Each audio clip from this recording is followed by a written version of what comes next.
بعض مورخین لکھتے ہیں کہ ایک مرتبہ ایک فوجی شام کے علاقے میں ایک بستی کی طرف جا رہا تھا۔ جب اس نے چند فرسخ کا راستہ طے کر لیا تو وہ تھک گیا۔ اس کے پاس ایک خچریہ تھی جس کے اوپر سفر کا ضروری سامان بھی اس نے لدا ہوا تھا۔ شام کا وقت بھی قریب آ رہا تھا تو اس نے دیکھا کہ ایک بہت بڑا گرجا گھر ہے اور اس میں ایک راہب ہے۔ راہب نے اسے دیکھ کر اس کا استقبال بھی کیا اور اس نے اپنے پاس رات گزارنے کے متعلق بھی پوچھا تاکہ وہ اس کے لیے مہمان نوازی کا بھی انتظام کر سکے۔ چنانچہ اس فوجی نے رات میں قیام کے بارے میں حامی بھر لی۔ تو فوجی کہتا ہے کہ جس وقت میں گرجا گھر میں داخل ہوا تو مجھے پادری کے سوا اس گرجا گھر میں کوئی دوسرا آدمی نظر نہیں آیا۔ اتنے میں پادری نے میری خچریہ ایک طرف لے جا کر باندھ دی اور اس کو گھاس چارہ بھی ڈال دیا، اور میرے پاس جو سامان سفر تھا وہ بھی ایک کمرے میں لے جا کر رکھ دیا۔ سخت سردیوں کا زمانہ تھا، میرے لیے گرم پانی بھی لایا۔ سردی اتنی زیادہ پڑ رہی تھی کہ برف گرنے کا زمانہ تھا۔ اس نے میرے لیے آگ جلائی، بہت عمدہ کھانا میرے لیے لایا۔ چنانچہ میں نے کھانا کھایا۔ جب رات کا ایک حصہ گزرا تو سونے کی تیاری کرنے سے پہلے میں نے اسے یہ معلوم کیا کہ بیت الخلاء کدھر ہے۔ اس نے بتایا کہ بیت الخلاء اوپر ہے اور اس نے مجھے راستہ بھی دکھلا دیا۔ جب میں قضاء حاجت کے لیے اوپر پہنچا اور بیت الخلاء کے دروازے پر قدم رکھا تو ایک بڑی سی چٹائی پر نظر پڑی، اور میں نے اس پر جیسے ہی قدم رکھا تو دھم سے میدان میں گرجا گھر سے باہر آ گیا۔ گویا اس بدبخت نے وہ چٹائی چھت سے باہر اس طرح لٹکائی تھی کہ اس پر ذرا سا بوجھ پڑے تو فوراً آدمی جاگے۔ کمال کی بات ہے، میں نے گرنے کے ساتھ شور مچانا شروع کیا مگر پادری نے کوئی جواب نہ دیا۔ خیر مجھے چوٹ تو ضرور آئی مگر کہتے ہیں کہ ہڈی وغیرہ نہیں ٹوٹی تھی۔ اس برف باری کے عالم میں سخت سردی سے میں تھر تھر کانپ رہا تھا۔ آخر کار برف سے بچنے کے لیے گرجا گھر کے دروازے کی محراب میں کھڑا ہو گیا۔ اتنے میں اوپر سے ایک وزنی پتھر آ گرا۔ اگر مجھ پر گرتا تو پیس کے رکھ دیتا، اتنا وزنی پتھر تھا۔ میں وہاں سے نکل کر بھاگ گیا۔ وہ پادری اب مجھے گالیاں دیتا رہا، جس سے میں سمجھ گیا کہ ہو نہ ہو اسی پادری بدبخت کی یہ شرارت ہے جو مجھے لوٹنے اور مجھے جان سے مارنے کی کوشش میں لگا ہوا ہے۔ کہتا ہے جب میں محراب سے باہر آیا تو برف باری کے عالم میں کھلے آسمان کے نیچے کھڑا ہوا تھا اور میرا سارا بدن اور کپڑے بھیگ گئے۔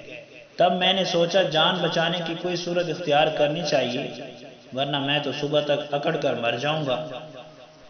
اس وقت میرے ذہن میں یہ تدبیر آئی کہ 1 2 3 دھڑی کا پتھر ڈھونڈ کر اسے اپنے کندھے پر رکھ کر ادھر ادھر میدان میں بھاگوں۔ تو کہتے ہیں کہ میں نے یہ تدبیر اختیار کی جس کی وجہ سے میرے جسم کے اندر تھوڑی سی گرمی پیدا ہو گئی۔ پھر میں نے پتھر اتار کر رکھ دیا، کچھ دیر کے لیے آرام کرنے لگا۔ تھوڑی دیر کے بعد سردی نے پریشان کیا تو پھر پتھر اٹھا کر یہی ورزش کی، غرض کہ میں صبح تک یہ کرتا رہا۔ سورج نکلنے سے پہلے میں نے گرجا گھر کے دروازے کھلنے کی آواز سنی۔ میں نے جو آگے بڑھ کر غور سے دیکھا تو پادری باہر نکلتا ہوا مجھے دکھائی دیا۔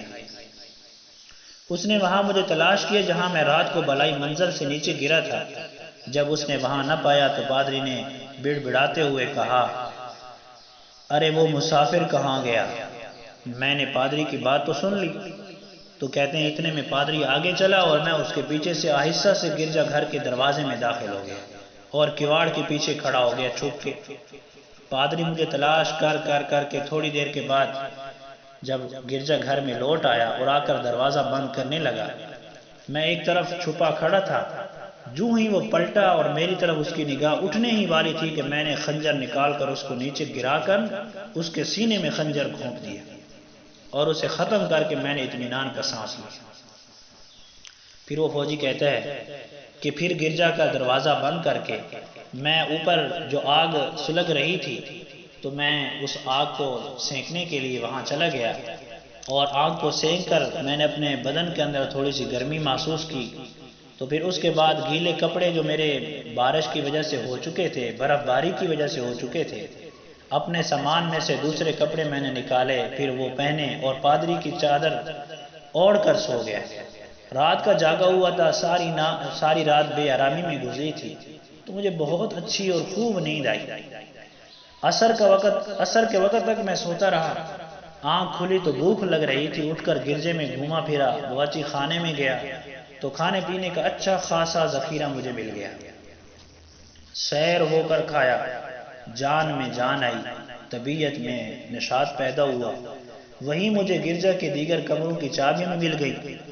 تو کہتے ہیں میں نے سکون کے ساتھ ایک کمرے کا دروازہ کھول دیا اور وہاں ہر طرح کے سامان کے انبار لگے ہوئے تھے، قیمتی چیزیں، سونا چاندی، سواریوں کے کجاوے، قسم قسم کے آلات، طرح طرح کے اسباب سے بھرے ہوئے یہ کمرے تھے، جس سے میں نے خوب سمجھ لیا کہ یہ پادری ایک قسم کا راہزن تھا، ایک ڈاکو تھا، جو کسی مسافر کو تنہا ادھر سے گزرتے دیکھتا تو جس طرح اس نے میرے ساتھ معاملہ کیا ایسے ہی معاملہ دوسروں کے ساتھ بھی کرتا ہوگا اور اسے دھوکے سے مار کر اس کے سامان پر قبضہ کر لیتا ہوگا۔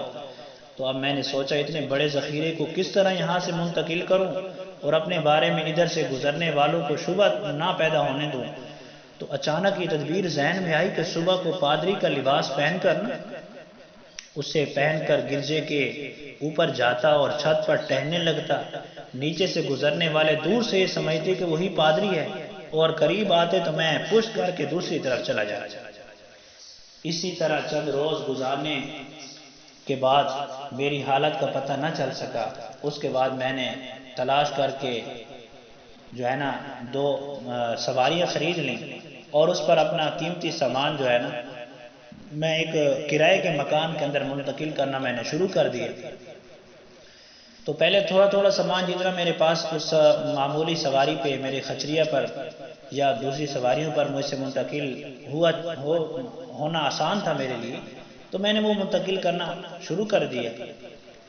پھر آہستہ آہستہ بڑا سامان بھی میں نے اس گھر کے اندر منتقل کرنا شروع کر دیا اور تمام جو میں نے اس گھر سے مال غنیمت حاصل کیا، اپنے مال غنیمت لے کر پھر میں وہاں سے اپنے گھر کی طرف منتقل ہونا میں نے شروع کر دیا۔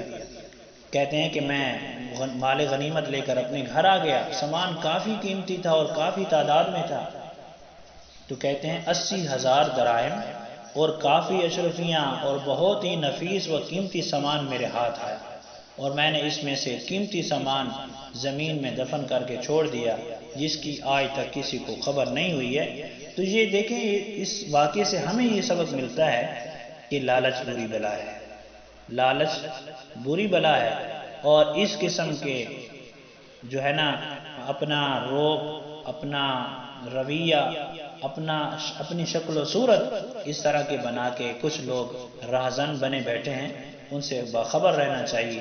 اور اس قسم کے آج کل بہت سے تو علاقے میں پیر بھی بن چکے ہیں جو سنت سے کوسوں دور ہیں، لیکن عوام کو بے وقوف بنائے ہوئے ہیں۔ عوام کو بے وقوف کیا بنائے، عوام خود بے وقوف بن چکی ہے کہ ایسے لوگوں کو اپنا پیر اور اپنا مرشد مان کر ان کی جوتیوں میں اپنے ناک رگڑتی رہتی ہے۔ افسوس ہے، افسوس ہے، صد افسوس ہے ان لوگوں پر۔ اللہ تعالی ہمیں اپنی حفظ و امان میں رکھے، ان جیسے راہزنوں سے ہماری حفاظت فرمائے۔